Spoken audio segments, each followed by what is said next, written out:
तर गोंदिया जिल्ह्यात पावसाच्या सरी बरसल्यात। पाऊस परतल्याने शेतकरी देखील सुखावलाय।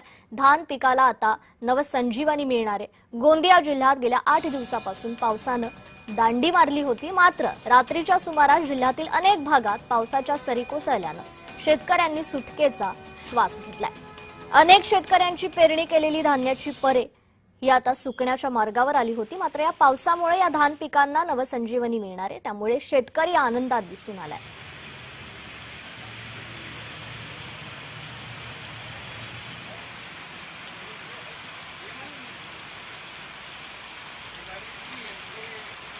गोंदिया जिल्ह्यात पावसाने हजेरी लावलेली आहे, परिणामी शेतकरी आता सुखावलाय।